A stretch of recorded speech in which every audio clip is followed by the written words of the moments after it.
Hi everyone, it's Jerry. I have another interesting game to share with you. On the white end, LeelaKnightOdds, no King Knight, playing against Awonder, A-Liang. Alright, this is a 3+2 blitz game played on lichess October 9th. We have a Vienna game and a modest follow-up, d3. Bishop remains inside of the pawn chain. Bishop's eyes open to support f4. Knight f6, and now with d5 nearby, Leela already looking to interfere with this, we have g4. So already an offensive start to this one, move 4, looking to disturb the knight. If d5, it's kicked, and white's collecting a pawn one way or another. Black holds up g5. Bishop g2, no d5. d6, g4 target, supported, and g5. It certainly seems that black's approach in this one is to prevent any pawn break here by Leela. Forget about f4 now. We're looking at a symmetrical structure at this stage. Follow-up is bishop d2. This is one of the moves that grabbed my attention. Why d2 rather than e3? Certainly seems more natural to be on e3. Look at some squares on black side of the board, fight over that d4 square. This square is kept open for the knight. Bishop e6, d5 now prepped, d5 prevented. Not so easy to open up the center. Okay. Follow-up here is bishop g7 if bishop captures knight. Okay, we're looking at an imbalance there. Unopposed light square bishop, not black's approach. More development. Knight falls back, and from here, knight e7 looks to offset the knight, ready to remove it if it dives into f5. Now, if black plays d5 here, I think a move that Leela may have been ready to play is b4, and another point can be revealed with this bishop post on d2. Keep this square open for the knight, and you're ready to go. Similar to g4, g5, kicking in the king knight, b4, b5. Disturb the queen knight, possibly. This point maintained. All right, we do not see the d5 break. Knight e7 it is, knight f5, knight for knight exchange. So no minor piece imbalance, but after this capture towards the center, this is maybe the first inch we can note with this game. First inch given to Leela. Invasive pawn planted in black's house on f5. Follow-up is queen e2. Now, I was curious what the evaluation would be in this position if the game, if you were still playing with the king knight. The evaluation here is approaching +1, 0.8, 0.9 territory. How it plays out these next few moves? We see queen e2, c4, bishop f3, and then the first move you can't play if you had the king knight, rook g1. Now, if you do have the king knight in this position, here's how the computer wants to play it. It doesn't like the idea of putting the queen on e2. It wants to keep that open for the knight. It's looking at c4, bishop f3. If you still have the king knight and it's going to e2, that masks the queen. She doesn't see h5, and this would be a maneuver. So it wants to first insert bishop f3, and only then go for this maneuver with the knight, knight e2 to c3. Okay, this game, no king knight. We have queen e2, queen e7, c4, holding up a d5 break. This could be an idea. If the c pawn is not around, controlling d5, d5 takes, f5 hanging there. So c4 it is. A lot of focus for many of these early moves on the center squares, d5 in particular, the d5 break.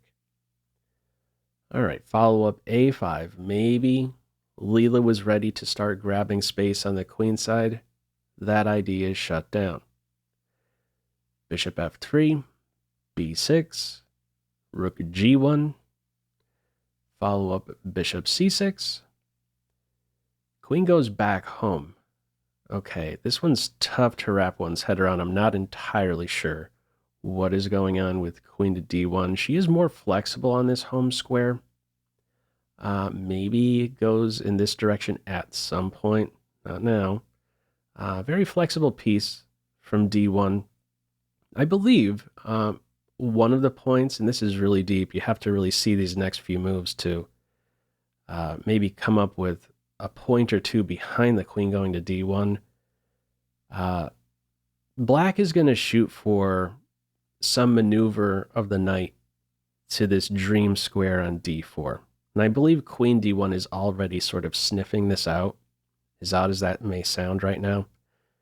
We have from here knight d7, bishop h5. Okay, hold up h5 is any idea? Not entirely sure why bishop h5 is played here. Bishop f6, extra protection over g5. King f1, we're getting off of this e-file. There is a trick available for Leela very soon. Follow up now is bishop b7. Pop quiz. What move would you play here? Feel free to pause the video. Okay. Nearby for black is knight b8, knight c6, knight d4. Now, how do you interfere with this? Well, Leela has an idea. Bishop f3.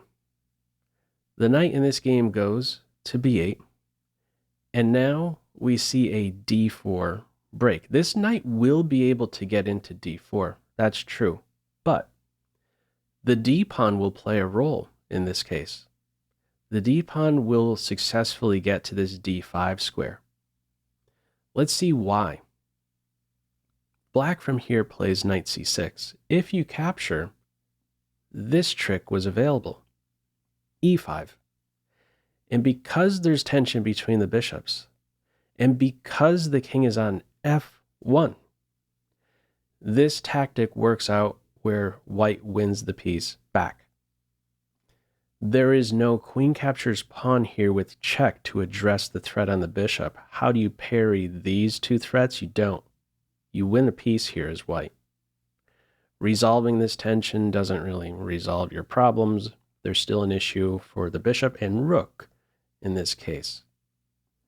So very sneaky couple moves here by Leela. Again, just going back right here. King f1 off the e-file, sniffing out that this square is opened up for this quick transfer, and now bishop f3, and before you get there with the knight, my d-pawn will play a role, will not be stuck on d3. We have d4, knight c6, d5.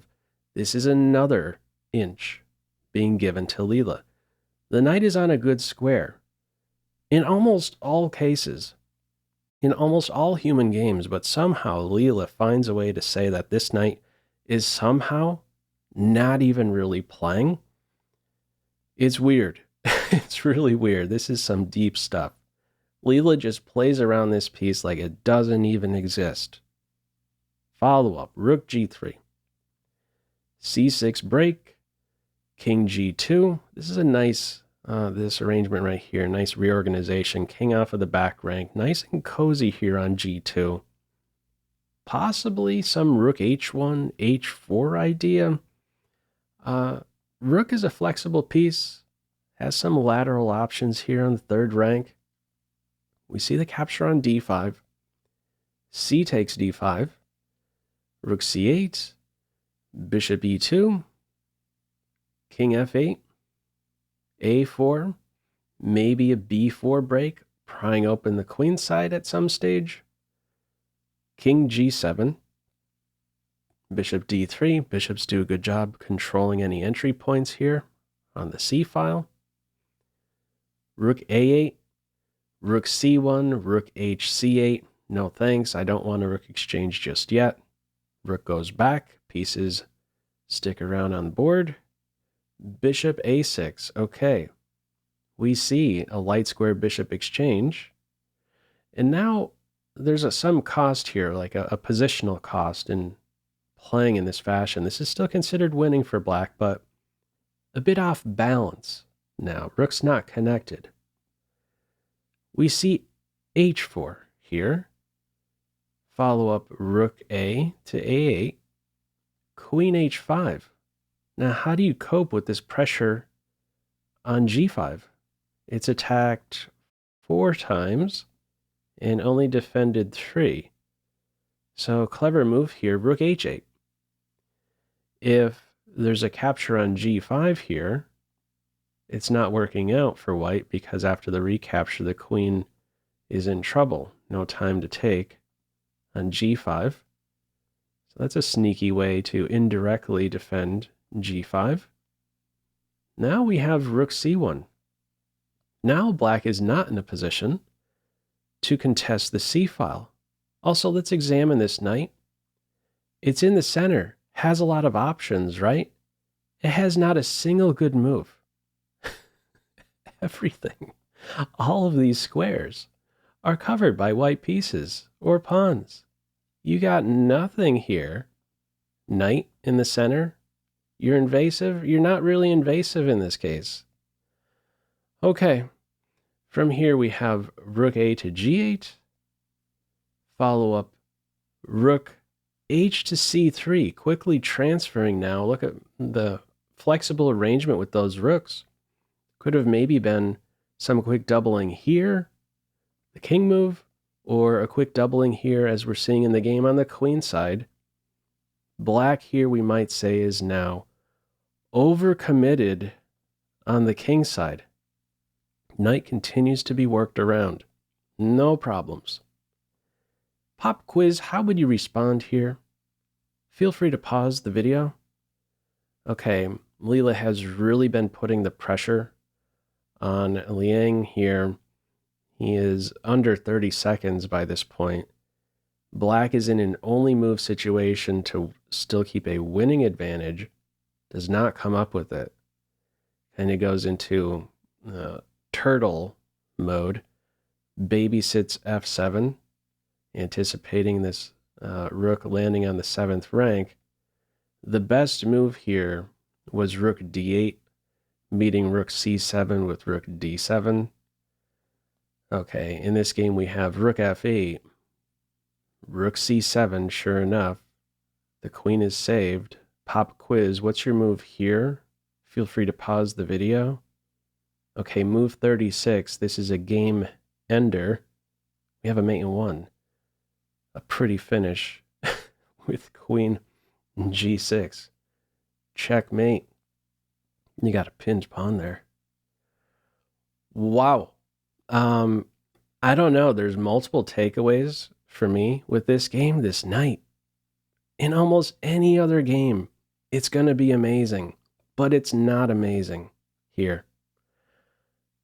Leela is unreal.